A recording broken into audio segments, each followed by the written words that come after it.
जैसा आपको पता, साइबर क्राइम हमारे देश में बढ़ता जा रहा है।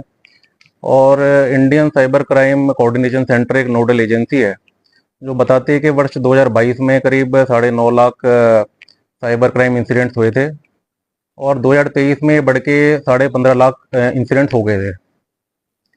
तो एक और जानकारी मिलती है कि जो 46% फ्रॉड हो रहे हैं, तो उसमें जो 1800 करोड़ रुपए जा रहा है हमारा, तो वो बाहर के देशों में जा रहा है, जैसे लाओस हो गया, कंबोडिया हो गया, वियतनाम हो गया।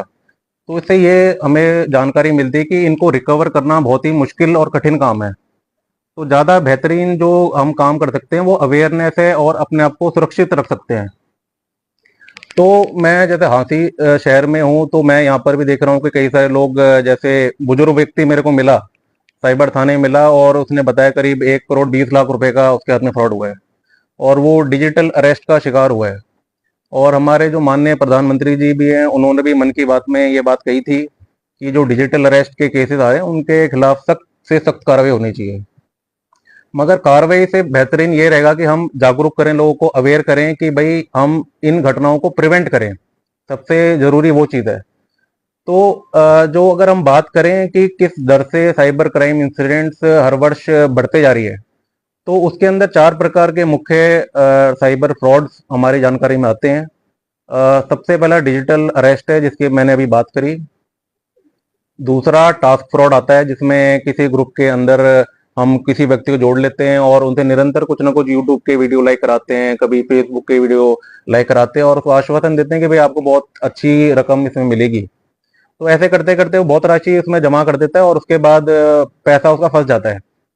तो इसमें इन्वेस्टिगेशन में ये समस्या आती है कि ज़्यादा से ज़्यादा पैसा बाहर के देशों में जा रहा है। इसी प्रकार से एक हमारा इन्वेस्टमेंट फ्रॉड है, इन्वेस्ट करवाते हैं और बहुत सारी पूंजी उसमें लगाने के बाद वो पैसा कभी निकल के नहीं आता। और चौथा हमारा जो चल रहा है, डेटिंग और रोमांस स्कैम है, जिसमें कोई मैट्रिमोनियल अलायंस बनाने के लिए लोग पैसा काफी लेते हैं। तो ये सारी बात करने के बाद हमारे मन में आता है कि भाई इसका कैसे हम बचाव कर सकते हैं। तो सबसे महत्वपूर्ण चीज ये है कि अगर आपके साथ में कोई घटना घटित होती है, तो सबसे पहले 1930 आप मिलाएं। उसमें कोई भी राशि अगर आपकी फंस जाती है तो उसको तुरंत उस बैंक अकाउंट को फ्रीज करवा दिया जाएगा और बहुत सारा पैसा इसके अंदर हमारा रिकवर होकर वापस भी आ चुका है। तो ये बहुत ही अच्छी एक तुरंत कार्रवाई करने वाला लैंडलाइन नंबर है, जो कि एमएचए द्वारा संचालित करवाया जा रहा है, हमारे राज्य सरकार द्वारा। इसके अलावा दूसरा तरीका होता है नेशनल साइबर रिपोर्टिंग पोर्टल। अब उसमें कोई भी व्यक्ति है जिसके साथ में कोई साइबर क्राइम घटित हुआ है, तो वह एक आईडी और पासवर्ड अपना लॉगिन बना सकता है। तुरंत उसमें 4 5 6 लाइन का अपना वाक्य लिख सकता है कि उसके हाथ में क्या घटना हुई है। तो तुरंत उस पर कार्रवाई होगी और उसको किसी भी थाने में जाने की जरूरत नहीं है। वो घर बैठे बैठे भी ये सेवाएं उपलब्ध उसको हो रही हैं और तुरंत उसको सहायता ही मिलेगी। और तीसरी चीज मैं ये कहना चाहूंगा कि साइबर हाइजीन जरूर अपनी बना के रखें, जो कि केंद्र गृह मंत्रालय बार बार कहता है कि अगर हम अपने जो भी हार्डवेयर सॉफ्टवेयर में ठीक से एंटीवायरस की फैसिलिटीज डाल के रखें, 2 फैक्टर अपना ऑथेंटिकेशन करें कि पासवर्ड ब्रेक ना किया जा सके, समय समय पर पासवर्ड को बदलते रहें।